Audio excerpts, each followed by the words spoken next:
Buenas tardes, bonjour. Ah oui, si, pardon, on va commencer en français. Merci beaucoup d'être là ce soir à cet événement. Nous allons assister ce soir à un dialogue très intéressant entre un historien et une philosophe. J'ai eu la chance de les rencontrer déjà et de voir l'interaction qui existe entre eux. Donc je vous les présente brièvement. Barbara Stiegler est professeure de philosophie politique à l'université Bordeaux-Montaigne. L'un de ses ouvrages vient d'être traduit en espagnol. Hay que adaptarse, tras un nuevo imperativo político, publié à La Cebra Palinodia Caxilda, donc très récemment, 2023. Elle est aussi l'auteure du Cap aux grèves, récit d'une mobilisation, qui a été publié sur la période 2018-2020, qui a été publié à Paris, aux éditions Verdier, en 2020. Elle a aussi écrit De la démocratie en pandémie, santé, recherche, éducation. C'est un des sujets que nous allons toucher aussi aujourd'hui ici, la question de la démocratie sanitaire, un livre qui est paru chez Gallimard en 2021. Donc Santé publique, année zéro, avec François Alla. Et Nietzsche dans la vie, une nouvelle histoire de la philosophie, publié à Paris en 2022. Donc Barbara est très prolifique au clavier, ou peut-être encore au crayon, je ne sais pas. Et Christophe Pebart est maître de conférences en histoire grecque à l'université de Bordeaux-Montaigne.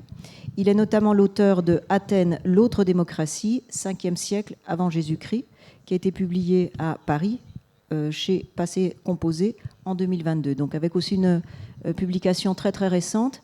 Et comme vous allez le voir, leurs présentations sont à la fois informées par l'histoire, mais aussi extrêmement informées par les événements les plus récents que traversent nos démocraties au cours des dernières années, en particulier de leur crise. Donc, je vous remercie de votre présence. La présentation va consister en 3 temps, donc je vais essayer de modérer. Et donc, je cède la parole tout d'abord à Christophe pour une vraie première question. Une bonne définition de la démocratie. Qu'est-ce que la démocratie ? Bonsoir à toutes et à tous. Merci beaucoup d'être venus nous écouter. Alors peut-être peut-on déjà constater, lorsqu'il s'agit de démocratie, le problème que pose la langue. Il serait évidemment beaucoup plus facile pour nous si nous étions en capacité de discuter directement en espagnol avec vous. Mais le Chili est désormais responsable de notre envie à Barbara et à moi-même d'apprendre l'espagnol pour pouvoir revenir et parler directement avec vous. Donc vous nous pardonnerez pour cette première fois d'utiliser la traduction et d'utiliser le français qui est notre langue maternelle. Mais nous promettons que la prochaine fois, nous parlerons en espagnol. Ceci étant dit, nous voulions commencer de manière peut-être un peu originale, même si nous ne recherchons pas l'originalité, par vous demander ce qu'est la démocratie pour vous. Très souvent, lorsque nous discutons, lorsque nous débattons avec d'autres personnes, nous tenons pour acquis un certain nombre de définitions. Alors que le plus souvent, ces définitions sont l'objet même de nos discussions. Et il en va de même pour la démocratie. Lorsque nous parlons avec d'autres personnes, y compris les plus proches, et que nous parlons de politique, nous avons souvent l'impression que lorsque nous parlons de démocratie, nous parlons de la même chose, que nous sommes d'accord sur la définition de la démocratie. Et ce que nous voudrions commencer par faire, c'est faire une petite expérience avec vous, si vous le voulez bien, c'est de vérifier si nous sommes bien d'accord sur la définition de ce qu'est la démocratie. Pas simplement parce que nous venons d'un autre continent que le vôtre, mais parce que, y compris sur notre propre continent, comme sur le vôtre, au même endroit, existent des définitions contradictoires, différentes, de ce qui semble-t-il est la même chose, à savoir la démocratie. Alors on va commencer tout de suite par vous donner la parole, de façon à ce que vous preniez l'habitude, pendant ce petit temps d'échange entre nous, de prendre la parole justement. Et donc on va commencer par vous demander ce qu'est la définition pour vous de la démocratie. Alors l'avantage, vous avez compris, on triche un peu, c'est qu'en vous demandant une définition, a priori, on évite un long discours sur la démocratie. Donc pour que la parole puisse circuler, voilà, il est bon que chacun et chacune propose une définition relativement courte, même si évidemment vous avez la possibilité d'allonger un peu votre discours. Alors, est-ce que l'un ou l'une d'entre vous a envie de nous proposer sa définition de la démocratie? Y felizmente tenemos un micrófono circulando. Ahí, ahí. La señora con la camisa blanca ahí. Partimos acá entonces y después la señora aquí al medio.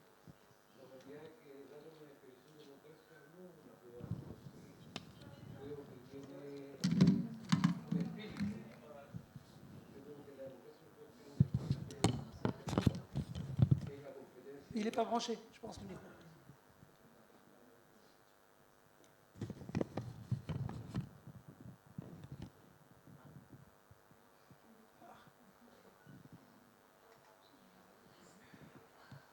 Personne ne parle pour l'instant.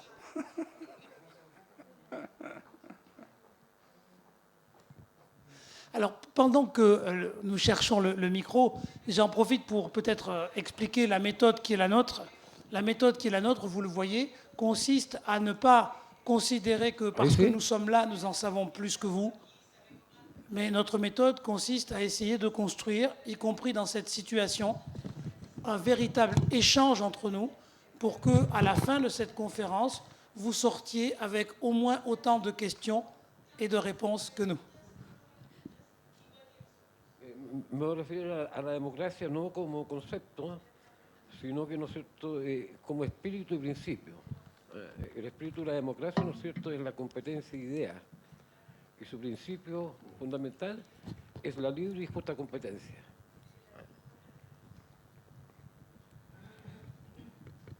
La señora ahí a la mitad de la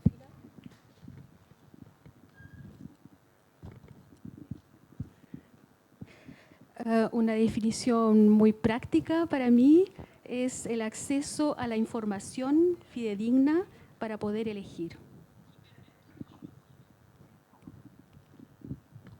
Arriba no los vemos muy bien, así que hagan señales si quieren el micrófono. Participación solidaria.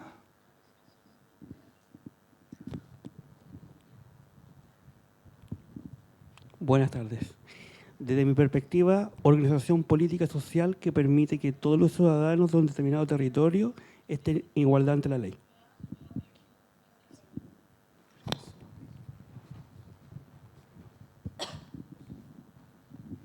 La democracia es el gobierno del pueblo y la vía al socialismo.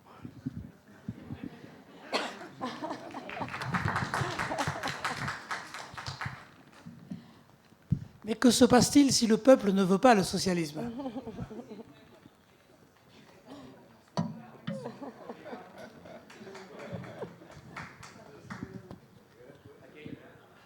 ¿Aló? Hola. Es una forma que tenemos para organizarnos como sociedad, basándonos en tomar decisiones por mayoría.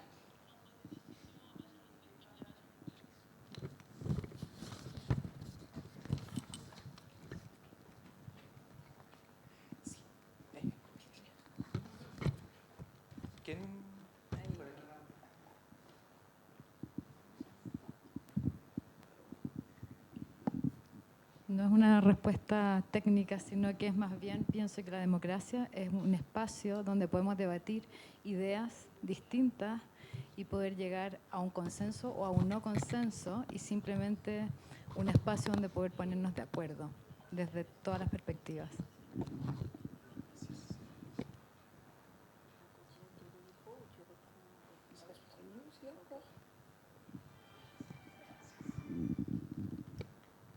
Yo creo que la democracia, lo más fundamental es realmente de poder votar y cambiar de líder. Si no, puede caer en algún otro tipo de dictadura. Y como viniendo de África y viviendo en Sudamérica, yo sé que sin poder, eso es lo básico. Si puedes cambiar el líder, tú puedes cambiar las ideas que impulsan la sociedad. Si no, no tenemos la democracia.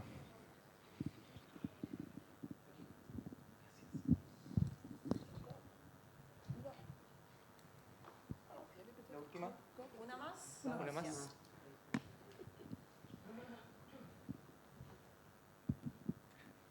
Yo veo la democracia como acceso. Por ejemplo, cuando todas las personas tienen acceso al bienestar, democratizamos el bienestar.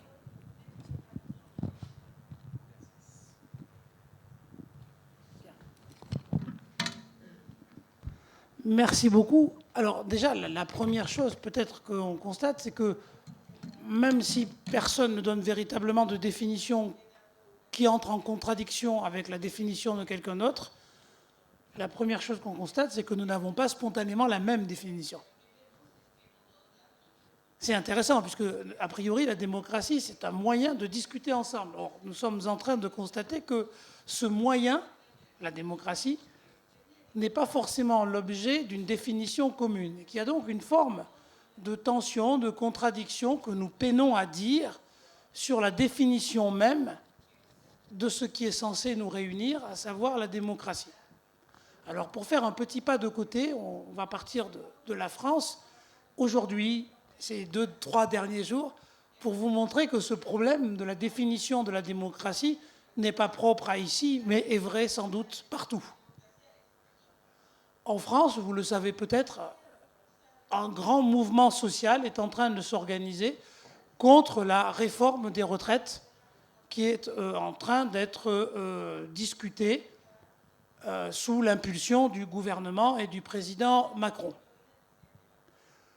Cet événement est intéressant parce que dans les médias, il donne lieu à 3 légitimités démocratiques différentes. La première, c'est celle des sondages.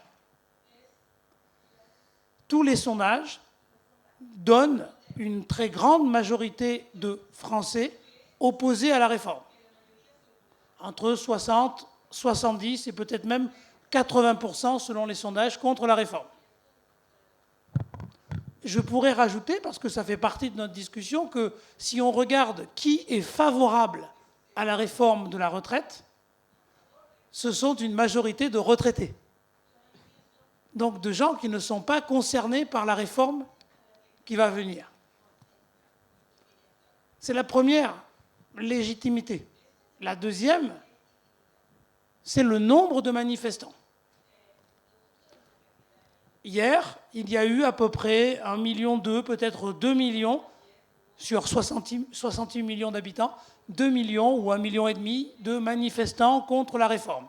Et la totalité des organisations syndicales sont contre la réforme. C'est une autre légitimité. Et le président Macron dit « J'ai été élu, donc puisque j'ai été élu, je peux décider et je peux gouverner ».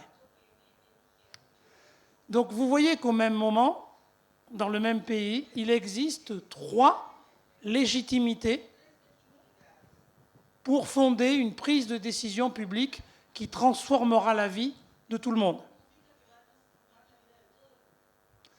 Je vous fais remarquer que, hormis celle des sondages, même s'il est souvent difficile de savoir dans quelle mesure les sondages sont en capacité de mesurer de manière scientifique le pourcentage réel d'une population, aucune de ces instances ne dit que c'est la totalité qui est d'accord. C'est toujours une partie contre l'autre. Et volontairement, j'ai mis l'accent sur le fait qu'en France, aujourd'hui, ceux qui sont pour la réforme de la retraite sont des gens qui ne sont pas concernés par cette réforme, qui ne la vivront pas directement. Donc nous arrivons là dans un vrai problème démocratique qui est cette tension qui peut exister entre la décision qui est prise et les personnes qui vont vivre les conséquences de cette décision. Alors on l'a un petit peu vu dans les définitions que vous avez données. On a ainsi pu parler de consensus ou de majorité. Or, vous voyez bien que c'est très différent de prendre une décision à la majorité ou de la prendre par consensus. En même temps, vous savez très bien qu'il est très difficile, peut-être même impossible, de parvenir à un consensus. C'est-à-dire que tout le monde finisse par être d'accord. Il a d'ailleurs été dit que la définition de la démocratie, c'était le gouvernement du peuple pour aller vers le socialisme. Raison pour laquelle j'ai dit, mais que se passe-t-il si le peuple n'a pas envie de socialisme? Ce qui est un problème. C'est-à-dire que le peuple n'a pas forcément envie de ce qui est, entre guillemets, bon pour lui. Le peuple a le droit de choisir quelque chose qui n'est pas forcément bon pour lui, puisque c'est lui qui décide. Si nous savons à l'avance ce qui est bon pour le peuple, il n'est plus nécessaire de débattre. Il suffit juste de mettre en place la décision et d'expliquer au peuple que c'est bon pour lui. C'est exactement ce que fait le président Macron sur les retraites. Il dit même, si vous n'êtes pas d'accord, moi, je sais que c'est bon pour vous. Donc, faites-moi confiance. Donc nous voyons que tout de suite, la question de la démocratie est posée et que cette définition, elle concerne la décision, qui a le pouvoir de décider, et sur qui la décision s'exerce. Ici, je vais faire une petite parenthèse avec mes Grecs de l'Antiquité que j'étudie, parce que c'est un exemple que j'aime beaucoup, parce que si j'aime beaucoup les Grecs, je ne veux pas penser qu'ils étaient plus intelligents que nous. Et parfois, quand je défends la démocratie grecque, on peut avoir l'impression que ces Grecs sont presque tous philosophes, tous très intelligents et qui passent leur temps à réfléchir à l'intérêt général. Et je me suis posé cette question, pourquoi ils avaient inventé la démocratie, un système qui est extraordinairement abstrait et conceptuel. Et j'ai pensé à un exemple qu'ils vivaient presque chaque année. Les Grecs, vous le savez peut-être, étaient très souvent en guerre avec leurs voisins. Et donc très souvent, chaque année, ils votaient la guerre. Mais quand ils votaient la guerre, ils votaient leur propre départ à la guerre. Ils ne votaient pas le départ à la guerre des autres. Autrement dit, ils étaient capables de faire la différence entre leur intérêt privé, qui était de rester vivant, et ce qu'ils pensaient être l'intérêt de la cité, qui supposait la possibilité de mourir pour elle. Donc même si c'est très abstrait comme idée, vous voyez qu'en réalité, c'est une idée qui est extraordinairement pratique, puisque c'est quelque chose qui avait une incidence dans leur vie. Faisons un rêve une minute, imaginons que nos députés, dans tous les pays du monde, votent des décisions qui s'appliquent à eux. Est-ce qu'ils voteraient les mêmes choses? Ce n'est pas sûr. Peut-être que oui. Mais en tout cas, je crois qu'on peut tous être d'accord pour dire que sans doute ils justifieraient cette prise de décision autrement. C'est beaucoup plus facile de prendre une décision qui s'applique sur les autres plutôt que de prendre une décision qui s'applique à soi directement ou sur ses enfants, sur ses proches. Donc vous voyez que la démocratie pose beaucoup de questions et que nous vivons dans un monde dans lequel nous avons pris l'habitude que ceux qui décident au nom du peuple, finalement, ne sont pas véritablement le peuple et que nous avons l'habitude de les considérer comme des partenaires d'un dialogue, mais que le peuple n'est pas véritablement constitué par leurs représentants. Alors nous avons des intermédiaires. Par exemple, il a été dit tout à l'heure, la loi, et que la démocratie supposait au fond un respect des lois. Mais que pouvons-nous faire lorsque nous pensons que la loi n'est pas bonne? Il faut bien que nous combattons cette loi et que nous demandions un changement de cette loi. Ça veut donc dire que lorsqu'on est en démocratie, même lorsqu'une décision a été prise, nous devons accepter que cette décision puisse être rediscutée en permanence, même quand ça nous dérange, même quand nous aimons cette décision, même quand nous sommes favorables à cette décision. Donc vous voyez que lorsque nous parlons de démocratie et de gouvernement du peuple, nous devons résoudre plusieurs contradictions. La première, peut-être dans notre monde à nous, c'est la contradiction qui existe entre le peuple et la majorité. En effet, nos démocraties fonctionnent non pas sur le gouvernement du peuple, mais sur le gouvernement de la majorité. Et que cette majorité, comme je l'ai montré avec l'exemple français, peut être dans la réalité une minorité. Beaucoup de nos présidents sont élus par une minorité des électeurs. En France, le président Macron a été élu, même avec un score relativement élevé, par une minorité des électeurs inscrits. Et pourtant, il prétend gouverner à 100%. Il est donc élu par moins de 50% des électeurs, mais il applique 100% de son programme. Il y a donc une contradiction qui est très difficile à résoudre et qui fait que, en réalité, nous devons accepter en permanence d'être gouvernés par des décisions qui ne sont pas les nôtres. Et peut-être on peut déjà s'arrêter là par ce problème qui est le problème même de la démocratie, qui consiste dans l'acceptation de décisions qui ne sont pas les nôtres, précisément parce que nous avons participé à leur élaboration, à minima, par le vote. Oui, je voudrais compléter ce que dit Christophe en insistant sur le titre qui était le nôtre, que j'ai oublié, c'est marqué là. Alors, démocratie, toujours plus. Voilà, en français on dirait toujours plus. La jeunesse en français, en France, dit toujours plus. C'est un petit peu pour se moquer quand on exagère. Toujours plus. Voilà. La démocratie, toujours plus, point d'interrogation. Nous avons choisi ce titre parce que de plus en plus souvent, le discours dominant associe la démocratie à l'excès. La démocratie serait le règne de toujours plus de droits, toujours plus de revendications, toujours plus de consommation, toujours plus de volonté de éventuellement polluer la planète, consommer, affirmer sa souveraineté d'individu.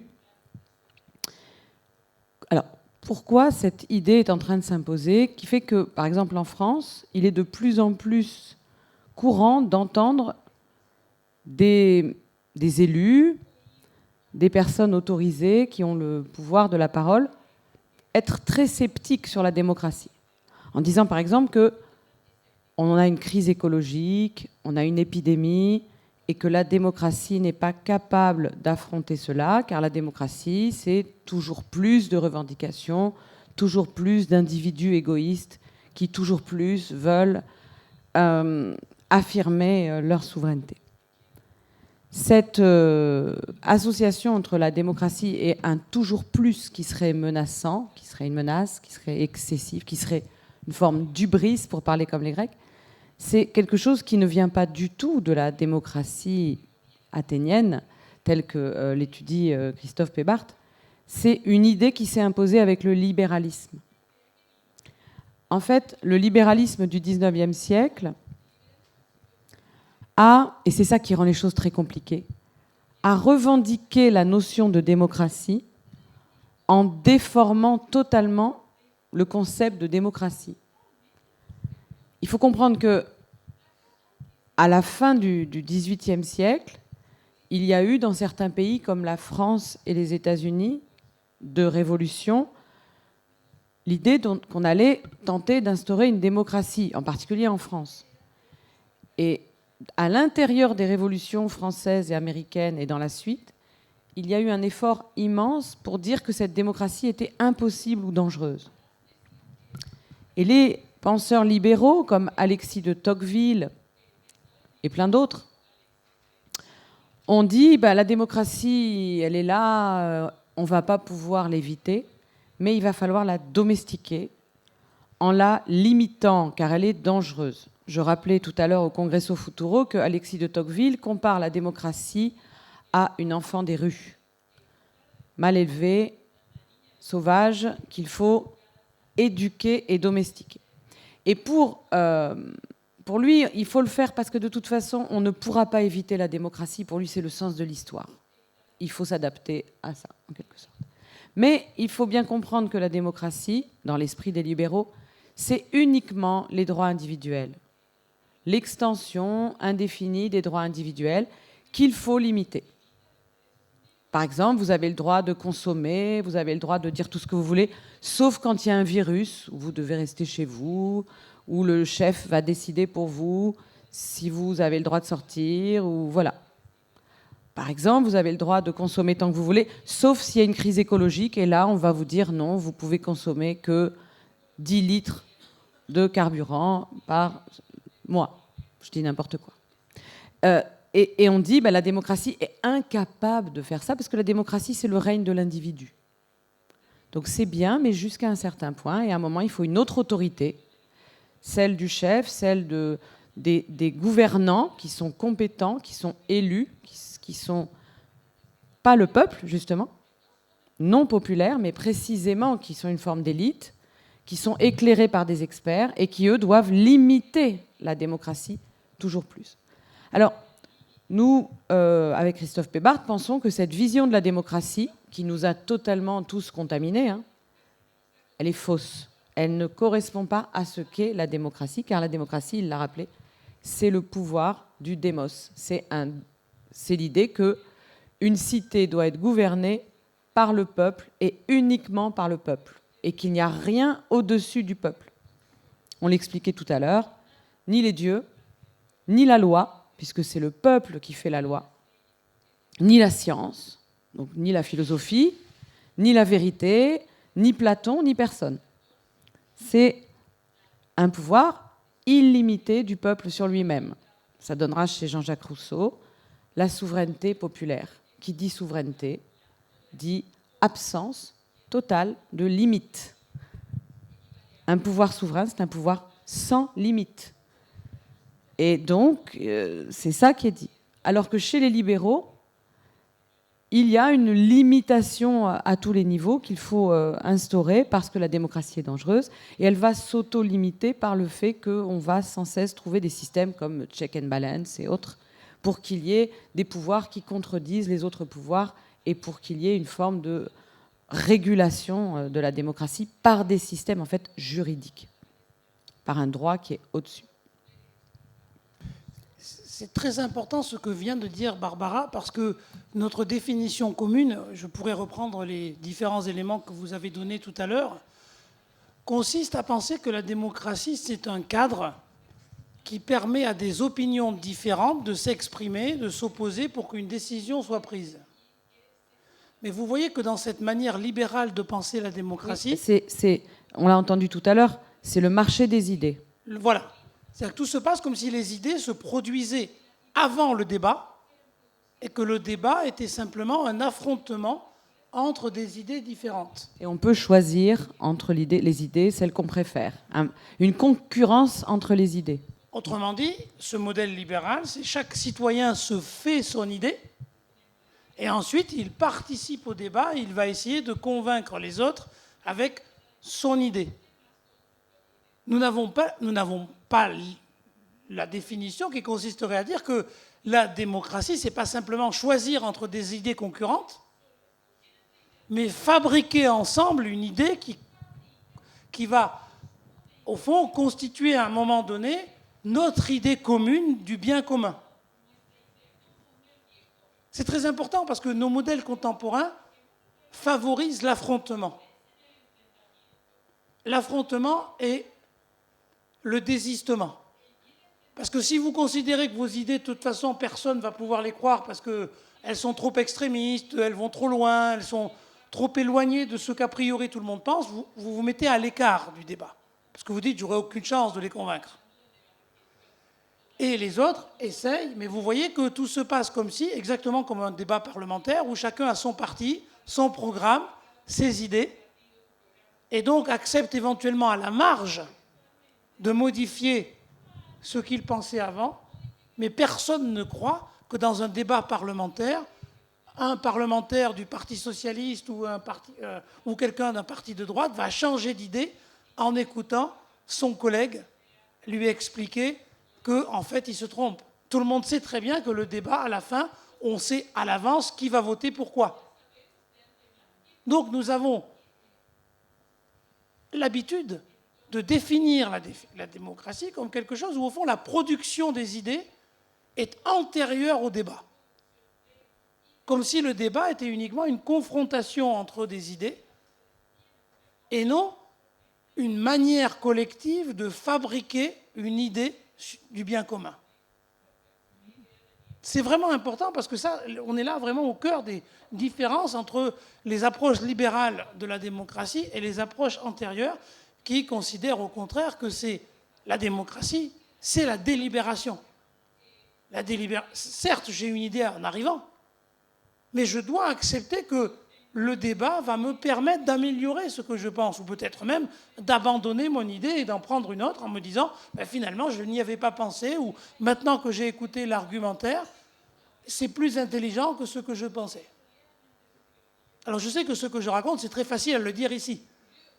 Donc on va se mettre d'accord sur le fait que c'est en réalité très difficile d'accepter le fait que quelqu'un d'autre que nous-mêmes puisse dire ce qui est bien. Donc c'est difficile. Alors, ça paraît très exotique, effectivement. Moi, de mon côté, j'ai découvert la question de la démocratie par deux voies. D'une part, par la lutte politique, à l'université, où j'ai découvert les réformes néolibérales du système éducatif et du système de recherche. Quelque chose qui a été pour moi très violent, auquel je ne m'attendais pas vraiment. C'était dans les années 2007, 2008, 2009. Je venais juste d'avoir un poste à l'université et je découvrais que mon métier allait être vraiment très abîmé. Et j'ai découvert à l'occasion de la mobilisation que l'université était censée fonctionner comme une cité démocratique. C'est dans ce contexte que j'ai rencontré d'ailleurs Christophe Pébart, puisque nous étions tous les deux engagés contre ces réformes. Et j'ai, pour la première fois, eu une sorte d'émerveillement devant la démocratie, qui avant ne m'intéressait pas vraiment. J'étais très sceptique, comme tout le monde. Et j'ai commencé à me dire, oui, la démocratie, ça veut dire quelque chose. Ça veut dire supporter, d'écouter pendant des heures d'autres gens, avoir un changement d'idée sur ce que je pensais avant de rentrer, décider ensemble de quelque chose, respecter la décision qu'on a prise ensemble, même si ce n'était pas la mienne au départ. Et j'ai défendu cette idée démocratique de l'université, à la fois dans les fonctionnements administratifs, politiques, sociaux, mais aussi pédagogiques, où j'ai essayé de trouver une manière d'enseigner qui soit profondément démocratique. Et j'ai réussi à expérimenter ça. Par exemple, j'ai fait rentrer à l'université des professionnels de santé, des médecins, des infirmiers qui se sont mis à faire de la philosophie par une formation que j'ai montée. Et j'ai appris beaucoup de choses à ces étudiants. C'était mes étudiants de philosophie, hein, je leur ai appris beaucoup de choses. Mais ils m'ont appris énormément de choses aussi. Ils m'ont enseigné ce qu'était l'hôpital, ils m'ont appris les problématiques des maladies chroniques. Et si vous voulez, l'enseignement tel que je le pratique à l'université, il est dans les deux sens, si vous voulez. Oui, c'est moi qui enseigne. Il y a une asymétrie.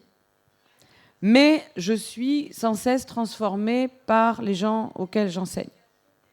Et c'est ça qui m'intéresse. Alors, on pourrait montrer ça dans tous les enseignements. C'est évident quand on enseigne à des tout petits enfants que les petits enfants nous obligent à nous transformer et à nous éduquer nous-mêmes tout le temps. Mais je n'ai pas le temps d'expliquer ça. C'était pour dire que ça a été ma première entrée. Hein. Et au même moment, donc, j'ai découvert de manière un peu plus académique, j'ai cherché à savoir ce qu'était le nouveau libéralisme, le néolibéralisme, et j'ai commencé à l'étudier en tant que chercheur en philosophie politique. Et j'ai découvert que le nouveau libéralisme avait une théorie de la démocratie. Alors, le nouveau libéralisme qui m'a intéressé, c'était le néolibéralisme aux États-Unis, qui est né aux États-Unis entre la Première Guerre mondiale et la Deuxième Guerre mondiale, à l'occasion de la crise du capitalisme et en particulier de la Grande Dépression. La Grande Dépression oblige les libéraux les plus lucides à reconnaître qu'il va falloir réformer le libéralisme, car il a échoué. Les libéraux ont cru qu'il suffisait de laisser faire le marché des idées pour qu'il y ait des bonnes décisions, et qu'il suffisait de laisser faire le marché pour que tout se passe bien.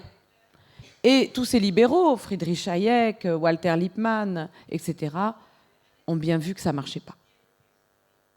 Que, en fait, cette idée que la liberté allait s'instaurer par le libre marché, la libre circulation des idées et des marchandises, ça a été une catastrophe, en fait. Donc, ils ont dit, si nous voulons sauver le capitalisme mondialisé, il faut fabriquer artificiellement le marché, et on va le faire par la démocratie. Pas par l'armée, pas par la force, pas par la violence, mais par la démocratie. Et ils ont interprété la démocratie comme la fabrication du consentement des populations à la réorganisation de la société en marché. Donc pour eux, la démocratie, ce n'est pas du tout le pouvoir du démos, c'est la transformation de la population et la réadaptation de cette population aux besoins du marché. Donc on va tout utiliser. Par exemple, on va utiliser l'éducation pour rendre les gens beaucoup plus adaptables au marché. On va utiliser la santé pour les rendre plus adaptables aux innovations biomédicales. Et tout sert en fait à réadapter la population.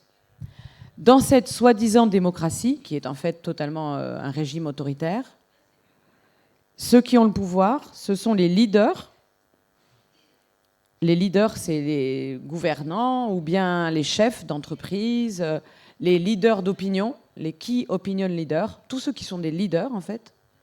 C'est eux qui ont le pouvoir et ils sont éclairés par des experts qui expliquent comment on mène la population dans la bonne direction. Bon, c'est ce que j'ai expliqué dans ce livre, l'histoire de ce nouveau libéralisme autoritaire. J'ai vu ce nouveau libéralisme autoritaire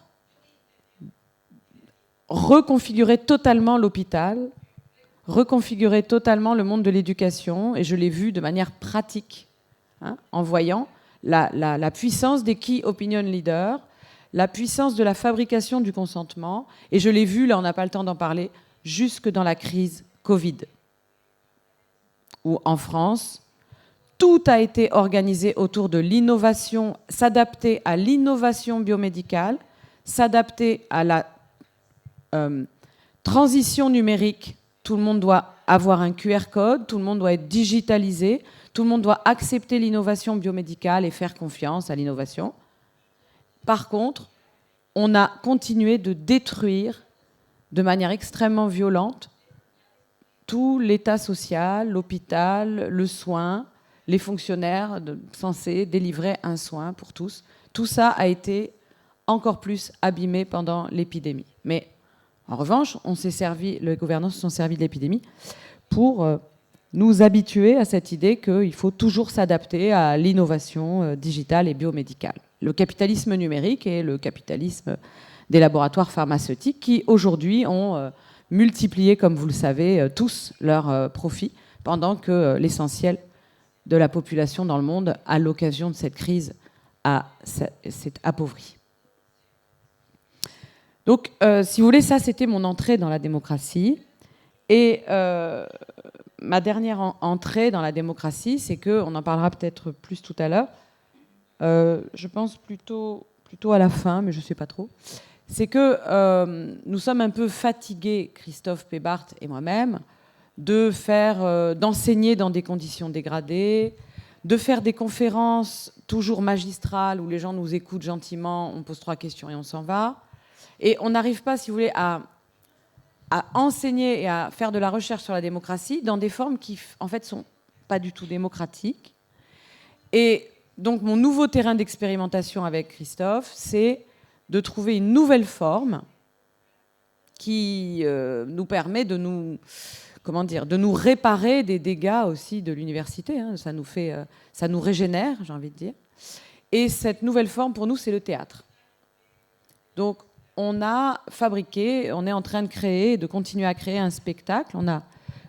Qui est là, on a fait la présentation ici dans un dossier qu'on fait un peu circuler partout. Démocratie, un spectacle dont vous pourriez être les héros. Dont vous pourriez être les héros, je vous laisse réfléchir à cette formule, qui est donc un spectacle, vraiment un vrai spectacle de théâtre, avec 2 personnages qui jouent l'histoire d'une année universitaire. Alors, les personnages, c'est Christophe Pébart qui joue son rôle et Barbara Stigler qui joue son rôle. Mais on nous voit jouer vraiment des personnages et on se questionne en permanence sur la relation au public. Et on se questionne en permanence sur ce qu'est la démocratie. Qu'est-ce que c'est la démocratie? Parce qu'en fait, on a vu tout à l'heure, tout de suite, c'est très compliqué à saisir. Qu'est-ce que c'est? Quelles sont toutes les couches archéologiques qui se sont surajoutées et qui complexifient cette chose? Et puis surtout, est-ce qu'on veut la démocratie? Ou est-ce qu'on la veut plus? Ou est-ce qu'on a un vrai désir de la démocratie? Est-ce que ça nous fait peur? Est-ce que ça nous fait envie? Donc voilà, c'est ça l'enjeu de ce spectacle. Et c'est donc ma 3e entrée dans la démocratie.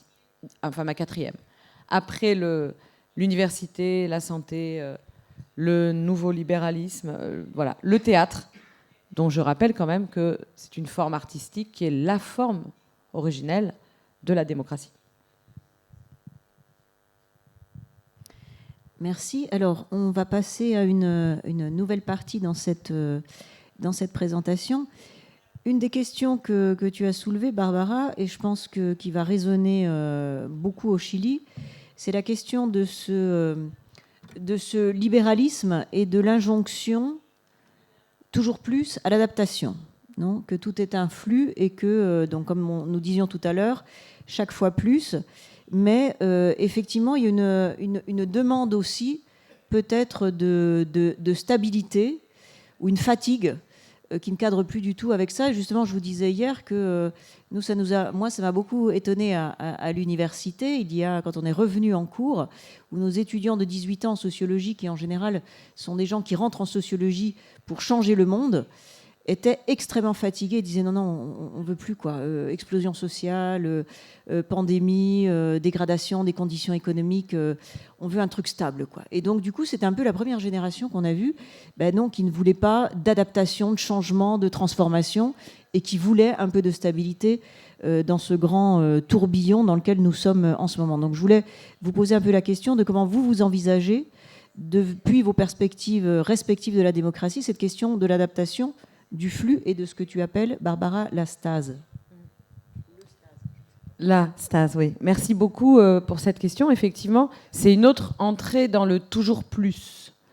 On a vu que tout à l'heure, on a cette association fausse entre la démocratie et toujours plus de droits individuels. Ça, c'est pas du tout la démocratie. C'est une caricature de la démocratie par les libéraux qui ne pensent pas le démos, ne pensent pas le pouvoir du démos, et à la place se donnent des individus qui veulent toujours plus être reconnus, toujours plus consommer, toujours plus s'affirmer. Ça, c'est une entrée dans le toujours plus. Mais il y en a une autre qui est effectivement l'entrée par le néolibéralisme. Les néolibéraux qui pensent qu'il faut limiter les individus dorénavant dans leurs aspirations parce qu'il faut, il faut les cadrer en quelque sorte et les conduire dans la bonne direction. Ces nouveaux libéraux, depuis qu'ils se sont structurés dans les années 20, 30 et surtout en 1938 autour du colloque Lippmann, qui ensuite est devenu la source d'inspiration théorique. Donc c'est un colloque qui s'est tenu à Paris autour de Walter Lippmann, où il y avait Friedrich Hayek et d'autres grands libéraux. Ensuite, ça a donné la société, enfin avec beaucoup de différences, mais il y a eu des transformations, bien sûr, mais ça, c'est la souche de la société du Mont Pèlerin. Et puis ensuite, dans cette société du Mont Pèlerin, sortira la voix de Milton Friedman, l'école de Chicago, avec une nouvelle version du néolibéralisme, un peu différente, même bien très différente, du nouveau libéralisme étatique de départ. De la première moitié du XXe siècle.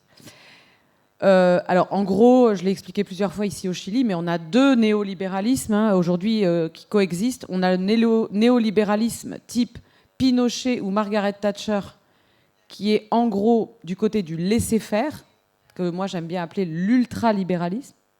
Laisser faire le marché, voilà, maximum. Et puis, on a un autre néolibéralisme qui coexistent dans les années 70 jusqu'à aujourd'hui, qui est le néolibéralisme qui passe par l'État, qui passe par la loi, qui passe par la fabrication du consentement, qui lui est beaucoup plus clairement étatique, politique publique, et que très souvent on confond avec la social-démocratie, alors que pas du tout. C'est vraiment le néolibéralisme. Alors pourquoi c'est le néolibéralisme ? Parce que ici, les gouvernants et les experts désignent le sens de l'histoire, savent ce qui est bon pour le peuple, lui l'obligent à aller dans la bonne direction. Il y a toutes sortes de techniques d'ingénierie sociale, comme par exemple le nudging. Le nudging, c'est l'incitation par des techniques liées aux neurosciences, à la psychologie comportementale. On pousse les gens dans la bonne direction. Et cette direction, c'est toujours plus. Toujours plus d'innovation, toujours plus de croissance, toujours plus d'accélération des rythmes. Et c'est à cela qu'il faut s'habituer. Alors, on a un très bon exemple, c'est la vision néolibérale de la gestion d'une crise. On pourrait penser que quand il y a une crise, c'est le moment de s'arrêter pour réfléchir, pour se dire, il y a un problème, il y a un virus, il y a trop de monde dans les hôpitaux, on va s'arrêter et on va réfléchir on va revenir sur le programme qu'on s'était donné et on va organiser une réflexion partout pour réfléchir à pourquoi nous en sommes là. Dans la vision néolibérale, il ne faut surtout pas s'arrêter quand il y a une crise, il faut accélérer et continuer. Ce sont tous les programmes de business continuity, c'est ce qu'on appelle les plans de continuité des activités. Business continuity plan. Tout ça est complètement pensé à une échelle mondiale et se décline dans tous les ministères des grands pays et dans toutes les grandes entreprises. Dès qu'il y a une crise, par exemple attaque terroriste, nucléaire, etc., il y a des plans automatiques auxquels tout le monde doit obéir pour continuer le business as usual. Par exemple, on ne peut plus enseigner, mais on continue comme si on pouvait enseigner. Et les gens disent, mais c'est pas possible, il n'y a plus d'université, je suis chez moi. On va s'adapter, vous allez avoir un ordinateur, vous allez faire des cours sur ordinateur. Mais ce n'est pas possible, comment faire des cours sur ordinateur ? On ne réfléchit pas, on continue. Comment on peut faire des examens si on ne contrôle pas l'identité ? C'est pas grave, on continue. Et donc, on va faire des choses totalement dégradées qu'on va nous présenter comme innovantes et comme normales. La nouvelle norme, il faut s'adapter. Il est tout à fait normal qu'à la fin un tel épisode pandémique, la jeunesse soit profondément épuisée psychiquement, puisque la jeunesse, de l'enfance jusqu'à la jeunesse, a besoin de se construire et a besoin d'aimer le nouveau, et ne peut aimer le nouveau que si elle a des bases stables qu'elle peut critiquer. Je veux dire, ce qui permet à un enfant d'aimer le nouveau, d'être dans l'exploration, ce qui permet à la jeunesse d'avoir envie de changer le monde, c'est d'avoir un monde adulte stable, sécurisant, qu'éventuellement on va avoir envie de contester. Mais si ce monde est totalement fluide, il est absolument insécurisant, il oblige à une adaptabilité permanente, au bout d'un moment, vous arrivez à ce que tu disais, c'est-à-dire quelque chose d'assez monstrueux, où les jeunes veulent que rien ne change. Alors, en même temps, le changement des nouveaux libéraux, c'est un peu comme dans Le Guépard. On fait en sorte que tout change pour que rien ne change. Parce qu'en réalité, ce toujours plus, cette adaptation permanente à la soi-disant innovation, c'est un monde totalement glacé, dans lequel il ne se passe rien de nouveau, dans lequel toutes les positions de pouvoir sont figées, dans lequel, enfin, c'est un monde en fait désespérément répétitif. Mais on voit qu'il y a une vraie maladie du rapport entre le nouveau, l'ancien, l'accélération, le ralentissement, que tous ces rythmes sont profondément abîmés et que c'est une des entrées politiques majeures, à mon avis, dans la question de la démocratie. Moi, je défends une démocratie de l'hétérochronie, c'est-à-dire un lieu commun où on est capable de supporter la diversité des rythmes qui sont les nôtres, et on arrive à articuler ces rythmes divergents pour faire quelque chose de relativement harmonique. Et je pense que c'est l'enjeu d'un enseignement, c'est l'enjeu d'un mouvement politique, c'est cette diversité, pas seulement de voix, de mélodie, de voix, de timbre, mais aussi de rythme. Et sur les stases, oui, je pense. Ah oui, pardon. Oui, faisons une stase. Donc, on a beaucoup parlé, donc c'est à vous.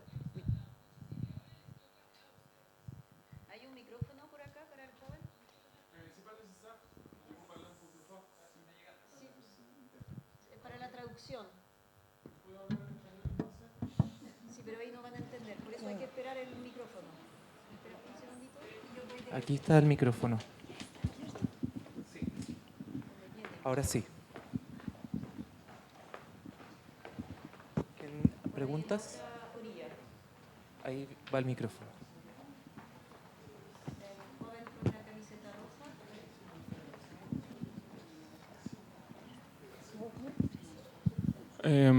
Ok. Tout d'abord, mon nom c'est Diego. J'écoutais. Ok, vraiment, je voudrais vous poser une question. Vous avez dit que la démocratie est née à la Grèce, en grec, non? Ok. Ma première question, c'est si vous pensez que la démocratie est parfaite, parce que la démocratie a été créée, ça fait combien? 12 000 années, et toute la population mondiale a évolutionné. Nous sommes dans une constante évolution. Donc, pour moi, personnellement, j'ai étudié la philosophie grecque et la culture grecque pour moi-même. Et je pense que les problèmes qu'on a dans ce pays-là, que c'est mon pays, Chili, c'est que nous avons une idée très rétrograde.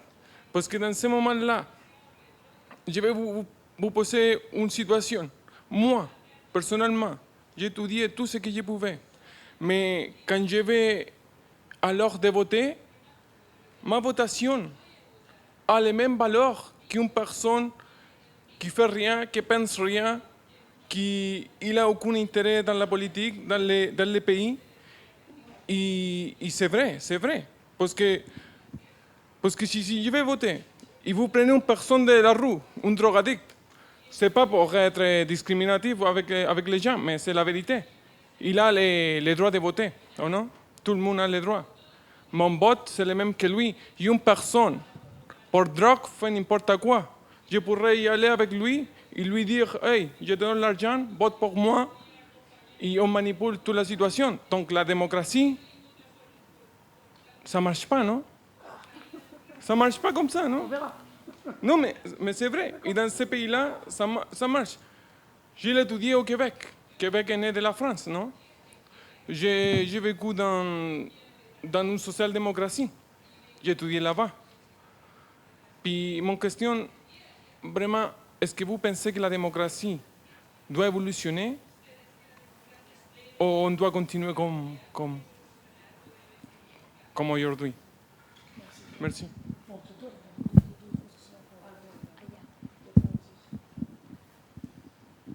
Hola, estoy en shock, es lo único que puedo decir. Primera vez que escucho la teoría de ustedes y estoy en shock. Y estoy pensando, y que esta es mi pregunta hacia ustedes, que primero, ¿cómo se ve la democracia, el concepto de democracia, este concepto que estoy aprendiendo hoy con la relación con la naturaleza? Y lo otro es que el voto que uno, el sufragio, para elegir a nuestros directores, ¿cómo lo ven ustedes? Porque no se ha hablado mucho del tema del voto. Gracias.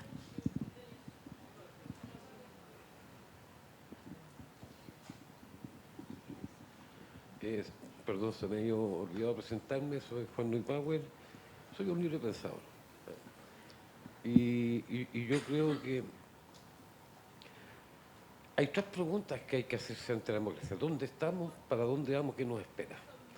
Yo creo que la problemática que está enfrentando en el fondo una problemática planetaria, que estamos todos incumbidos en eso, y yo creo que estamos en un proceso de que haya un reactor que no funcione. Entonces, por un lado, si nosotros pensamos, veamos lo que estamos viviendo nosotros aquí en Chile. Aquí en Chile pasamos por una crisis, en el fondo hay un cuerpo de sociedad enfermo. Cuando uno tiene una enfermedad, ¿no es cierto?, va a un médico, un especialista y da un diagnóstico. Entonces, Aquí se ha tratado un cuerpo social enfermo, primero por chamanes y meicas, donde no hubo ningún resultado, y ahora está en manos de curanderos, sin tener un diagnóstico real. Tenemos un problema, ¿no es cierto?, de descomposición de la estructura. Hay una relación de poder gobierno-estado que no funciona, y los poderes prácticos que giran en torno a esa relación hacen toda la vista gorda. Y no hay una idea central de decir, ¿para dónde vamos? O un proyecto común que nos aglutine a todos. Va mucho más allá de eso. Entonces, es como decir, ¿no es cierto?, es vivir el mismo proceso que le tocó vivir a Francia, o el proceso que tocó vivir, ¿no es cierto?, cuando en el año 1600, crisis del hombre, crisis de las instituciones. Y la única institución que se salvó en ese entonces, ¿no es cierto?, que fue la Iglesia Católica. Y ahora, en la actual crisis que hay, porque tenemos un hombre en crisis de las instituciones, no se salva ningún ente espiritual. Se podría hablar, ¿no es cierto?, de una crisis de identidad. Se podría hablar, ¿no es cierto?, de una crisis, pero en el fondo es una crisis de organización, es una crisis de estructura. Va mucho más allá y que la solución no está ni plantearlo desde el punto de vista de algún sistema económico, ni liberal, ni marxista, ni capitalista, ni esto, ni lo que va mucho más allá de eso. Es la relación hombre-social la que está en crisis. Una relación de convivencia, como también hay una crisis, ¿no es cierto?, de vida, que es la relación hombre-naturaleza. Eso es lo que le toca vivir a la próxima generación. Y cuando tú tienes una generación de niños, de cabros, que en el fondo no se preocupan, es porque ven que los adultos no le dan ninguna salida a la realidad que ellos están viviendo ya. Entonces se encuentran con generaciones de gente, ¿no es cierto?, que están enclavadas y siguen repitiendo conceptos en el fondo que no les llegan a ninguna parte. Y ven que no tienen ningún futuro. Todavía mucho más que podría mostrar el tema de la cultura. Merci beaucoup. On fait juste un petit arrêt, puis ensuite vous reprendrez la parole, mais c'est pour que on donne l'impression quand même de répondre aux questions, parce que s'il y a trop de questions d'un coup, on risque d'en oublier. Alors, il y a plusieurs questions. Je vais peut-être regrouper tout ce qui concerne notre rapport à notre propre monde, c'est-à-dire à ce qui constitue pour nous la démocratie, en faisant écho à votre question comme à votre question à vous. C'est-à-dire que nous avons l'habitude, par exemple, je vais prendre juste cet exemple, de confondre la démocratie avec le droit de vote, ou plus exactement, de réduire la démocratie au droit de vote. Attendez, je vais vous répondre.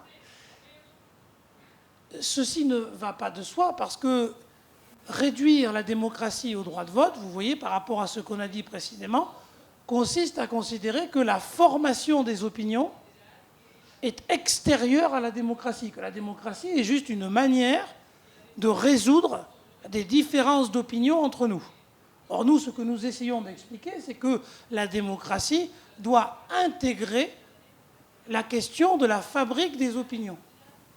Et qu'il ne peut y avoir de démocratie que si nous acceptons le fait que nos opinions se forment démocratiquement. Et que donc, le vote, s'il y a vote, n'est que l'aboutissement d'un processus démocratique et que nous acceptons la décision, même lorsque nous ne l'avons pas défendue, précisément parce que nous avons pu participer à la délibération. Alors, je dis un mot sur la question de l'éducation. Si ça peut vous rassurer, les anciens Grecs, très vite, ont évoqué la question de l'éducation pour critiquer la démocratie.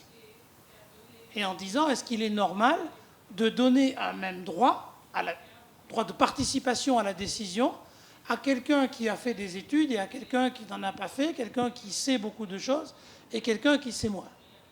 Le problème de cette... Je vous assure, vous pourrez reprendre la parole, mais c'est juste pour qu'on puisse dérouler le raisonnement. Le problème est de savoir qui définit le savoir. Est-ce que vous êtes, vous, expert de la vie quotidienne des autres ? Est-ce que vous en savez plus que moi sur ma propre vie quotidienne ? Non, pas plus que moi, je ne sais plus que vous sur votre propre vie quotidienne. Notre problème n'est donc pas d'arbitrer les options sur la vie quotidienne des autres, mais d'essayer de construire ensemble une idée sur notre vie quotidienne, sur ce que nous avons à partager ensemble, collectivement, à partir de nos expériences particulières. Puisque ce qui est très important, sans ça, il n'y a pas de démocratie. Si nous considérons qu'il y a une seule manière de juger la réalité, il n'y a pas besoin de débattre, et on peut même rajouter, il est dangereux de débattre, puisqu'on pourrait prendre la mauvaise décision. Donc dans ces cas-là, si quelqu'un connaît la réponse, il nous la donne, il prend la décision à notre place, et nous devons le remercier parce qu'il a pris la bonne décision pour nous. Donc s'il y a démocratie, c'est précisément parce que nous acceptons un principe collectif d'incertitude.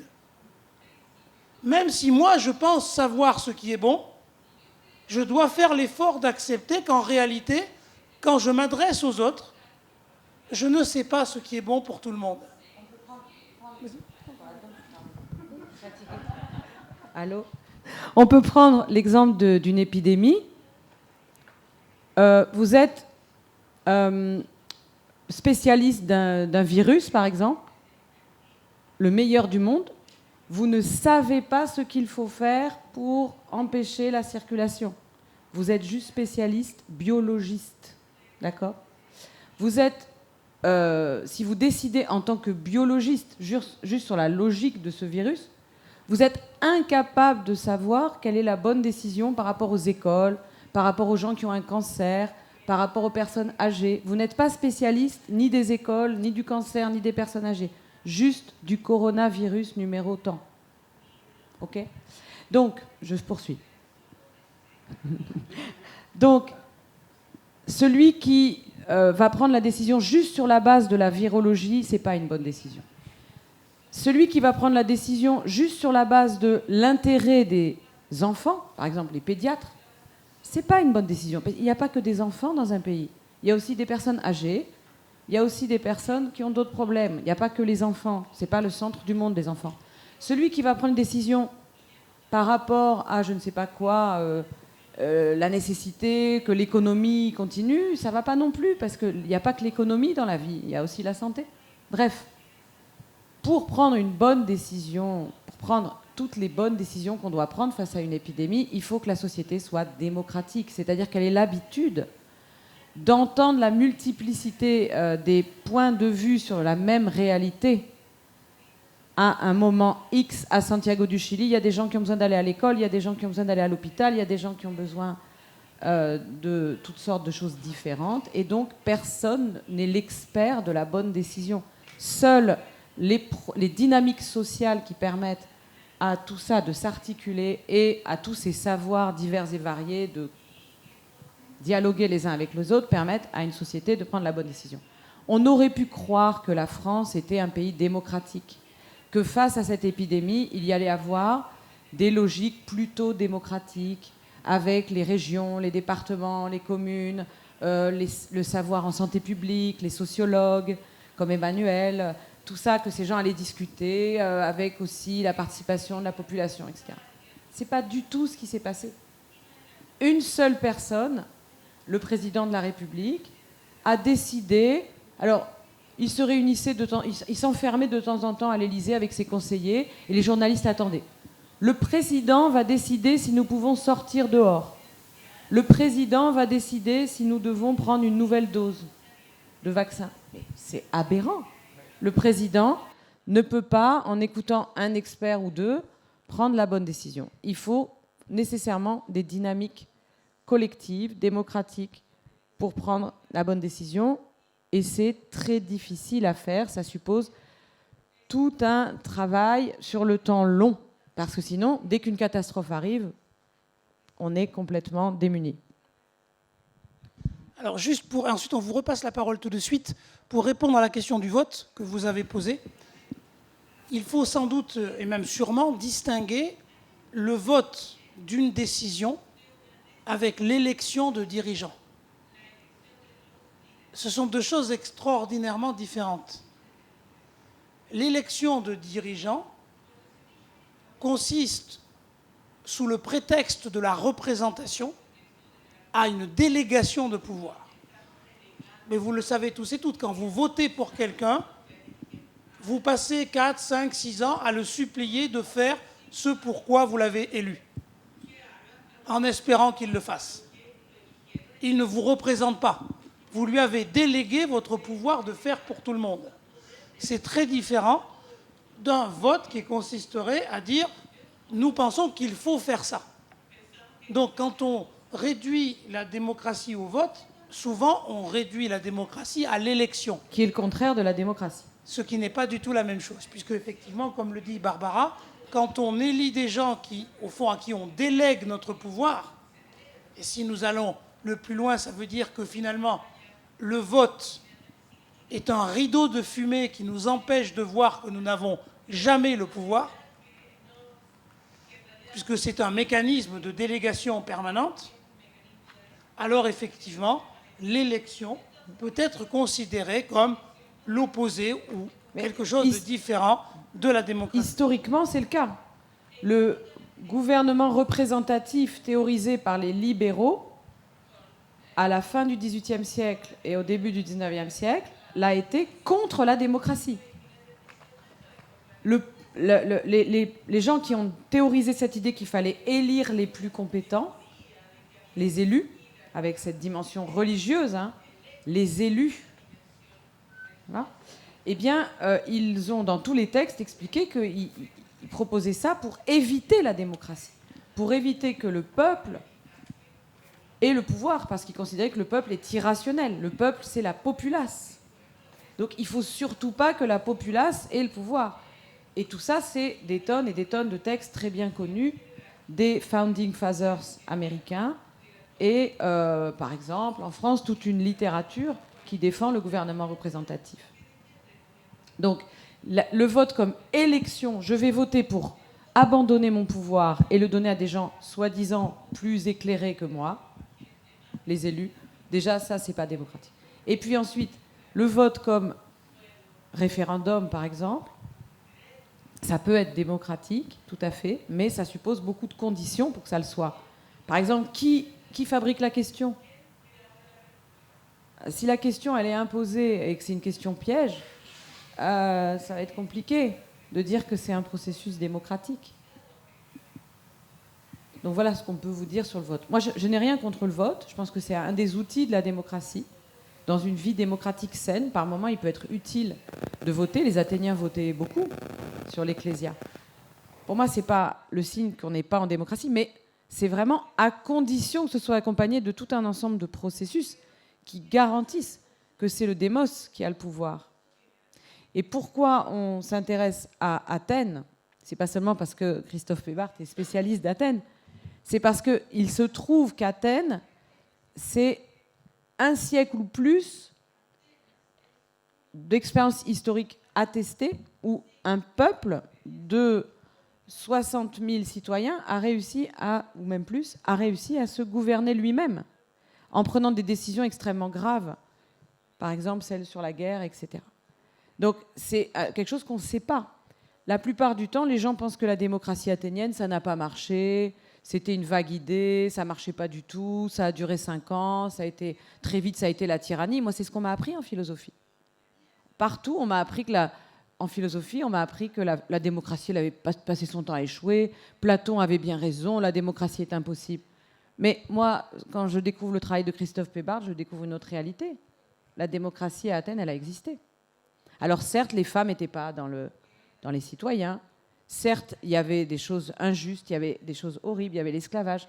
Mais c'est bien quand même un corps de 60 000 citoyens qui se sont gouvernés eux-mêmes et ils n'avaient rien au-dessus d'eux. Ni roi, ni loi, ni Dieu, ni rien, ni Dieu, ni maître. Donc c'est important quand même. Et le mot de démocratie, on l'utilise partout dans le monde, du Chili au Japon, en passant par l'Antarctique, etc. C'est important de connaître l'histoire de ce mot. D'où vient ce mot ? Démos, kratos, qu'est-ce que ça veut dire ? Après, on en fait ce qu'on veut, mais c'est important de faire ce travail historique. Un petit tour encore de 3. Oui.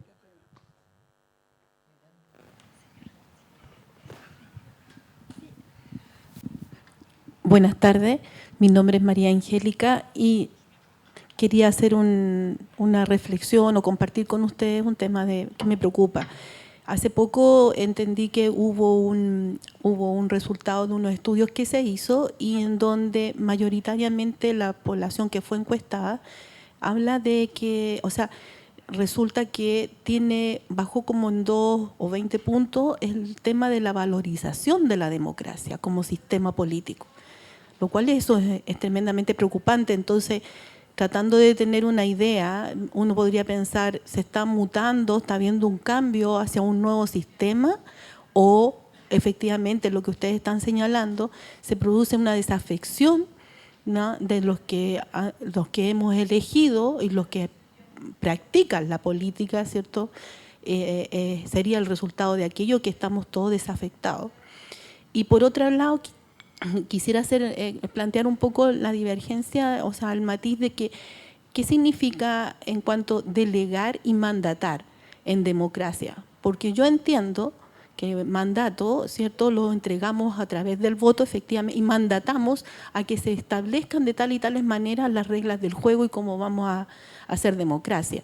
Sin embargo, delegar significa que yo estoy entregando una responsabilidad mía hacia unos que estamos eligiendo y que ellos pueden hacer lo que estimen, pensando que están haciendo el bien para el resto.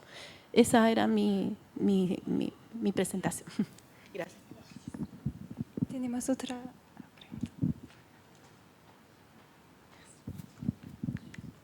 bonjour, moi du coup j'avais une question concernant la démocratie. Je me demandais, on entend beaucoup les mouvements pour les jeunes, par exemple les marches pour le climat, etc. Est-ce qu'on n'est pas en train d'assister à l'émergence d'une nouvelle démocratie qui soit à une autre échelle, qui soit plus à l'échelle étatique, mais plutôt à une échelle mondialisée, donc avec une volonté de réinventer la démocratie? Est-ce que c'est effectivement une réinvention de la démocratie avec l'émergence de nouvelles formes de démocratie, ou est-ce que c'est qu'une illusion un peu et qu'on retombe un peu sur les anciens modèles qu'on avait avant avec des manifestations mais qui finalement ne sont pas vraiment écoutés et qui n'ont pas beaucoup de poids qui ont un poids dans le débat public mais qui n'émergent pas vraiment avec des vraies mesures à la fin? Je veux bien essayer de répondre à votre question ainsi qu'aux autres questions sur la nature, l'environnement. J'ai dit tout à l'heure, oui, tu disais ? Oui. La crise écologique et sanitaire, parce que moi je considère que les épidémies, enfin je ne suis pas la seule à considérer ça, sont les nouvelles épidémies, les pandémies, les zoonoses ou les accidents de laboratoire. Hein, si le Covid-19 est peut-être une zoonose, le Covid-19 est peut-être un accident de laboratoire, mais c'est dans le contexte des zoonoses qu'il y a ces manipulations en laboratoire. Donc on est dans la crise écologique et la crise épidémique est un épisode une péripétie parmi plein d'autres de cette énorme crise écologique. Moi, je dis toujours la crise écologique et sanitaire. La crise écologique et sanitaire qui pose la question des conditions de la vie sur Terre et de la possibilité de la poursuite de la vie sur Terre est aujourd'hui l'occasion de plus en plus de remettre en cause la démocratie. Puisque on a la conscience, on est un certain nombre à avoir la conscience de l'urgence absolue de préserver les conditions de vie, avoir une politique écologique, avoir une politique sanitaire, et de plus en plus s'installe l'idée que les peuples, les populations, voire les populaces ne veulent pas. Parce qu'ils sont incapables de voir autre chose que leurs problèmes de consommation, ils n'ont aucune conscience du monde qui les entoure. Donc on a de plus en plus un discours écologique, des partis écologistes, de plus en plus sceptiques sur la démocratie et de plus en plus partisans d'un pouvoir autoritaire. Et là, je pense que si on part dans cette direction, on va vers une catastrophe, littéralement. On va vers une catastrophe dans laquelle seront les plus riches, les plus éduqués, et d'ailleurs les plus pollueurs, qui vont donner des leçons de vie et d'écologie aux gens qui, en réalité, polluent beaucoup moins qu'eux. Hein, voyez. Par exemple, en France, nous avons un gouvernement qui explique qu'il faudrait commencer à regarder comment on consomme d'eau et de chauffage. Mais enfin, les gens qui ont des problèmes de revenus, ils passent leur temps à calculer l'eau et le chauffage qu'ils utilisent. C'est totalement indécent d'imaginer que la population, elle passe son temps à dilapider, détruire la planète. Ceux qui détruisent la planète, c'est cette masse de gens très riches, parfois très diplômés, qui prennent comme nous l'avion. Voilà, nous on est venus, on a pris l'avion. Il y a plein de gens qui sont incapables de prendre l'avion. Donc cette idée que ce sont les plus diplômés et les plus riches qui vont expliquer aux plus pauvres comment il faut faire et prendre la direction des opérations est aberrante en fait. Donc la seule possibilité pour que une transition écologique ou une révolution écologiste véritablement se mette en place, je ne rentre pas dans la question de savoir si c'est une révolution, une transition, etc., c'est que ça se fasse démocratiquement. C'est que ce soit l'occasion d'apprendre à supporter, de parler ensemble du monde dans lequel on veut vivre et de la manière dont on veut traiter ce monde. Je ne vois pas, moi, d'autre voie. La voie dictatoriale sera de toute façon une catastrophe dans laquelle la nature sera finalement détruite. Donc moi, je crois à l'hypothèse démocratique, y compris pour le respect de la nature, et même si je sais que c'est une hypothèse très difficile, très coûteuse, qui demande beaucoup de travail. Mais plein de choses demandent du travail dans la vie. Hein, presque tout ce qui est important demande du travail. Hein. Pour faire de la belle musique, il faut travailler. Pour écrire un beau livre, il faut travailler. Pour construire une entreprise qui marche, il faut travailler. Ça n'a jamais été une objection. Hein. Donc je ne vois pas en quoi le fait que la démocratie demande beaucoup d'efforts et de beaucoup de travail disqualifie l'hypothèse démocratique. Voilà ce que je voulais répondre sur la nature. Et pour votre question sur les marches, une démocratie mondiale, moi, ma réponse serait double. Je vais être assez humble, mais je pense que d'un côté, je trouve que c'est un ferment très précieux pour renouveler nos démocraties ou nos pseudo-démocraties malades, que de laisser toute sa place à ces mouvements et de cette réflexion démocratique sur l'écologie portée par la jeunesse. Mais de l'autre, je pense qu'il ne faut pas que cette jeunesse délaisse l'échelle de l'État, l'échelle de l'État-nation, qui est l'échelle de la souveraineté populaire.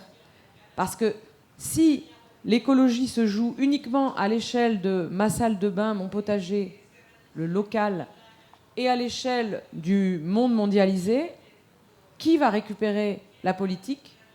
Les autres.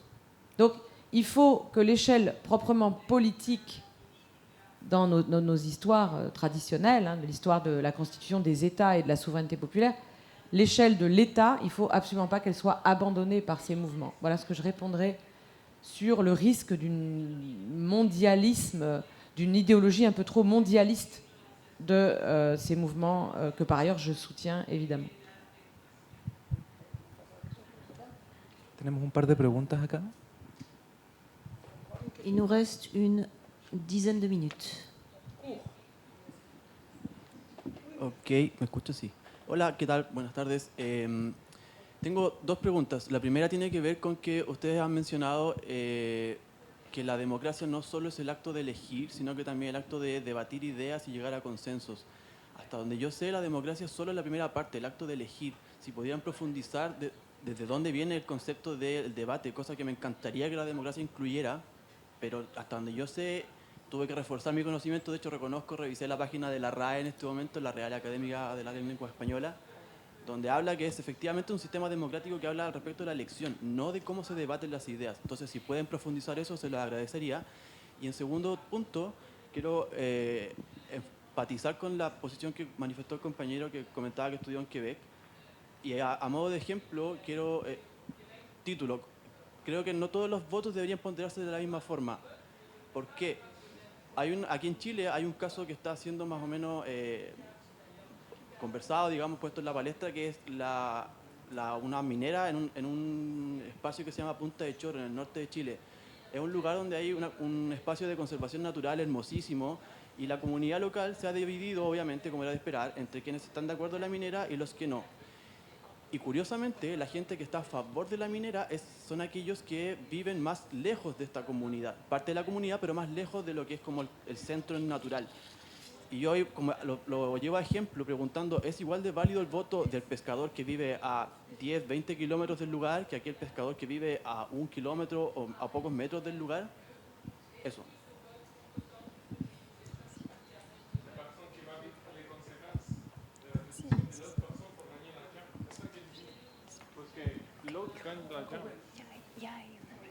Buenas tardes. Al margen, estoy impresionado de que estemos hablando de voto censitario en pleno siglo XXI. Pero bueno, mi pregunta es muy directa y precisa. ¿Superar el neoliberalismo implica superar la democracia liberal?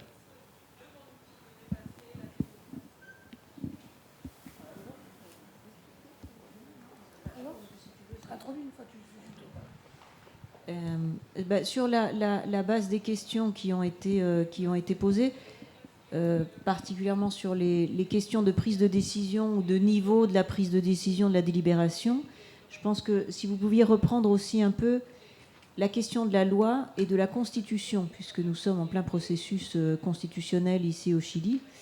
Et parce que tu as dit au départ aussi que, enfin, vous avez dit au départ que personne n'était, enfin, qu'on pouvait changer la loi, qui était une des questions de départ, une des définitions qui a été donnée. Donc, si on peut revenir aussi sur cette question des institutions, de la loi et de la Constitution. Merci.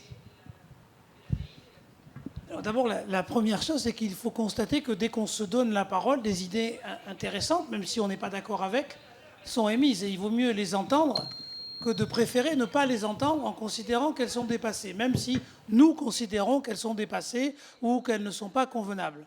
Donc je pense que ça aussi, ça fait partie de notre éducation collective à la démocratie, que d'accepter d'entendre des choses qu'a priori nous n'aurions pas envie d'entendre en pensant que tout ça est derrière nous, qu'il faut avancer.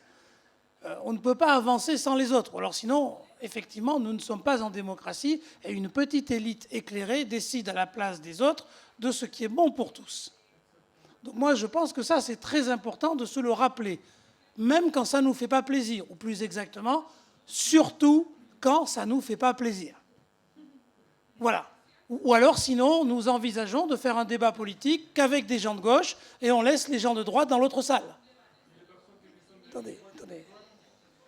Mais ils feront une troisième salle, on peut comme ça imaginer, mais on voit bien que la tentation aujourd'hui, et c'est sans doute la chose qui rend la démocratie la plus difficile, quand je dis rendre la démocratie difficile, ce n'est pas le vote, c'est rendre l'idée même. On a parlé tout à l'heure de la valorisation de la démocratie, c'est que ce que nous constatons, c'est que de plus en plus de gens commencent à avoir une défiance par rapport à la démocratie, non pas parce que c'est la démocratie qui leur pose problème, mais parce que c'est les décisions que le peuple pourrait prendre qui les dérangent.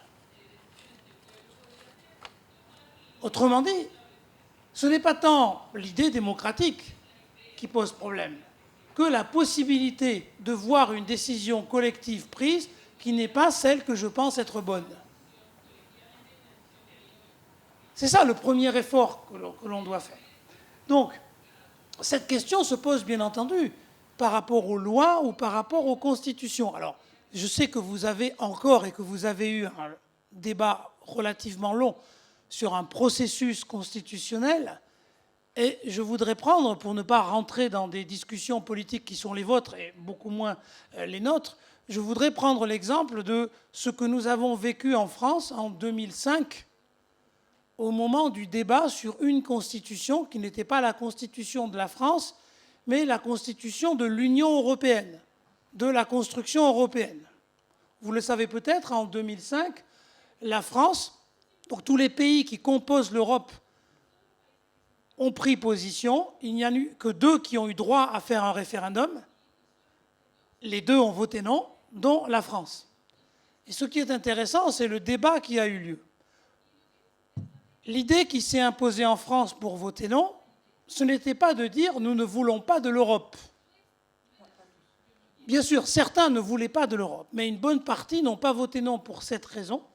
Ils ont voté non parce qu'ils disaient « dans cette Constitution, il y a des principes de politique économique néolibéraux et nous ne voulons pas que dans une Constitution, qui est notre règle commune, des politiques particulières soient à l'intérieur. Parce que ça veut dire que nous ne pourrons plus jamais nous opposer à ces dispositions particulières. Pour ne prendre qu'un seul exemple, dans cette Constitution, il y avait l'idée que la concurrence libre et non faussée était le principe indépassable de l'organisation des sociétés européennes. Ce qui, évidemment, posait problème à tous les défenseurs du service public, par exemple, qui considéraient qu'il y a quelque chose de plus important que la concurrence, qui est la solidarité ou la coopération entre les individus. Donc, les Français qui ont voté non, une bonne partie d'entre eux n'ont pas voté ni contre l'Europe, ni même contre la concurrence. Ils ont voté contre l'idée qu'une constitution fige pour toujours un principe qu'ils considéraient comme relevant d'un débat permanent entre nous. C'est une idée extrêmement importante parce que nous avons progressivement pris l'habitude, avec les libéraux, de considérer qu'en réalité, la démocratie n'est pas la souveraineté du peuple, mais la souveraineté de la loi. Ce qui est très différent. Et si vous vous rappelez de ce qu'on a dit au début, avec une loi votée par la majorité, vous vous retrouvez sous la souveraineté non pas du peuple, mais de la majorité qui a voté la loi. Autrement dit, vous vous retrouvez dans un système qui en permanence domine une minorité simplement parce qu'ils ont été à un moment donné plus nombreux à être favorables à une décision. Cette situation était un véritable problème pour les Grecs de l'Antiquité, en particulier les Athéniens, qui avaient peur de cette situation parce qu'ils avaient la sagesse, de mon point de vue, de considérer que quand 51 personnes sont d'accord, ça ne veut pas dire que les 49 avaient tort. Et que même s'il fallait bien décider et avancer, il fallait toujours laisser la possibilité aux 49 de demander la réouverture du débat pour qu'on puisse rediscuter précisément parce que personne ne peut, par un discours, par un texte, épuiser l'interprétation du monde. Nous sommes en démocratie où nous exigeons, nous demandons, nous souhaitons être en démocratie parce que nous partons du principe que le monde dans lequel nous vivons n'est pas transparent, que nous avons à le comprendre, que nous avons à l'interpréter. Et si nous avons à le comprendre et à l'interpréter, c'est précisément parce que l'interprétation du monde ne va pas de soi. Et que comme l'interprétation du monde ne va pas de soi, nous avons besoin des autres pour élaborer une interprétation collective qui ne soit pas une loi définitive, mais qui soit une opinion à un moment donné, parce qu'il faut bien que nous agissions ensemble. Autrement dit, la démocratie pour les Athéniens ne consiste pas à voter des lois, mais consiste à produire en commun une opinion sur le monde à un instant donné, en acceptant que dès le lendemain, nous puissions recommencer à discuter encore, parce que nous ne serons jamais sûrs du sens que nous devons donner au monde tel qu'il est. C'est une vision extrêmement importante, c'est une vision aussi qui nous impose la modestie. Quels que soient nos savoirs, notre éducation, nos diplômes, nous devons apprendre à ne jamais croire que ce que nous croyons être vrai est vrai pour tout le monde, par principe. Donc vous voyez que la démocratie, et j'en termine là, ce n'est pas simplement, ou ce n'est pas, peut-être pas du tout, et ça renvoie à la question du débat, la démocratie, ce n'est pas une manière de prendre des décisions ensemble. Bien sûr, c'est aussi ça. Mais la démocratie, c'est d'abord l'acceptation de fabriquer ensemble une incertitude collective sur le sens du monde. Nous faisons démocratie parce que nous acceptons qu'effectivement, nous ne comprenons pas le monde dans lequel nous vivons et que nous avons besoin d'être tous et toutes ensemble pour essayer de mieux le comprendre, sans jamais prétendre parvenir à une vérité qui serait une vérité indépassable. Tel est selon moi le message que les Athéniens de l'Antiquité, les Grecs de l'Antiquité, nous ont légué. Vous voyez que c'est un message relativement faible. Ce n'est pas les tables de la loi de Moïse qui descend pour dire voilà ce qui est. Les tables de la loi athénienne, elles ne comportent aucun texte, sinon celui-là, je ne sais pas. J'ai besoin des autres. Et sans les autres, la seule chose que je sais, c'est que je vais me tromper sur le sens du monde. Si nous n'acceptons pas ça, nous ne pourrons jamais, et j'en ai fini là, nous ne pourrons jamais prétendre à la démocratie. Puisque si l'un ou l'une d'entre nous ici se dit « moi je sais », alors je n'ai plus besoin des autres et surtout, je ne vais surtout pas prendre le risque de leur donner le droit de vote pour éventuellement prendre une décision qui n'est pas conforme à ce que je pense. Donc je dois accepter que vous, chacun d'entre vous, chacune d'entre vous, chacun ici, quelle que soit notre position dans la salle ou sur la scène, même si nous avons tous des expériences différentes du monde, et parce que nous avons des expériences différentes du monde, alors nous avons l'égale responsabilité de mettre en commun ce que nous croyons savoir sur le monde pour essayer de fabriquer en commun quelque chose qui soit, à défaut d'être une vérité, une opinion sur le monde qui nous permettra de vivre ensemble le temps que cette opinion soit encore valable avant que nous puissions en redébattre infiniment. Oui, il ne reste plus beaucoup de temps, mais je voudrais ajouter, pour répondre à la question de quel est ce débat de la démocratie sur laquelle tu as vraiment beaucoup répondu et bien répondu, je pense, à l'instant, je pourrais ajouter que la meilleure manière de le saisir, c'est l'analyse que tu as produite dans la suite des analyses de Cornelius Castoriadis sur la tragédie athénienne. Les Athéniens baignent dans l'art tragique, cet art théâtral de la tragédie. Ils sont totalement familiarisés à cet art. Ils se préparent chaque année à jouer, regarder, écouter des tragédies. Et ce que la tragédie met en scène, c'est que tout discours, logos, est toujours partiel, n'est jamais suffisant et ne coïncide jamais avec la vérité. Ce qui fait que quand vous avez deux personnages sur la scène, les deux ont raison, si vous voulez, ou les deux ont tort. Aucun ne coïncide avec la vérité absolue. Et c'est précisément cette... toi, tu parles de philosophie. Cette philosophie de la tragédie qui sous-tend l'expérience démocratique. Je pense que c'est fondamental de comprendre que l'éducation à la délibération commune, ce qu'on appelle aujourd'hui le débat, c'est ça. Et c'est certainement pas le clash où mon camp écrase le camp d'en face par une punchline beaucoup plus puissante où on va éradiquer l'adversaire. Là, c'est vraiment l'inverse. Ce qu'on appelle aujourd'hui le débat à la télévision, en politique, c'est vraiment un camp contre un autre, ami-ennemi, les leaders avec les followers, le champion, le meilleur qui va écraser les autres. Et au bout d'un moment, gagner un débat en démocratie, ça devient une sorte de hold-up qui est fait sur le reste de la population. Donc, cette culture tragique des Grecs, qui va d'ailleurs, d'après Nietzsche, le philosophe allemand Nietzsche, que vous connaissez peut-être, qui va d'ailleurs être totalement détruite par la métaphysique de Platon. Platon va lutter contre la pensée tragique, la philosophie tragique, et Platon va imposer l'idée que le philosophe saisit la vérité absolue, le philosophe roi, et toute la philosophie va se refonder contre la tragédie. C'est toute notre histoire intellectuelle de l'Occident, de l'Europe occidentale. Mais cette culture tragique, il nous semble important de la redécouvrir. Non pas parce que c'est... Alors, j'ai entendu la question, est-ce que c'est la perfection, la démocratie athénienne? Pas du tout. Est-ce que c'est un modèle? Absolument pas. Mais c'est une expérience, un laboratoire extrêmement intéressant qui peut être fécondant pour nous.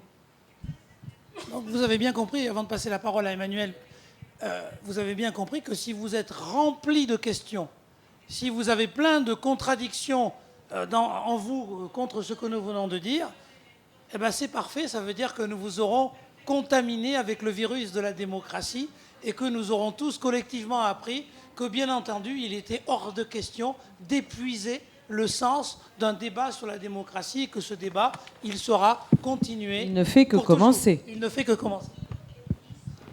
Merci beaucoup Christophe, merci beaucoup Barbara pour cette réflexion commune sur la démocratie. J'espère très sincèrement que bientôt vous reviendrez au Chili et que nous aurons la possibilité de participer du spectacle dont nous pourrions être les héros, dont vous avez parlé, qui est effectivement un spectacle qui a été lancé assez récemment, l'an dernier, donc qui a déjà eu une expérience qui a démarré, d'après ce que j'ai compris, en Suisse, et qui pourrait reprendre une itinérance ici au Chili. Effectivement, merci beaucoup pour cet espace de conversation et de débat, et merci à nos organisateurs. Bonne soirée.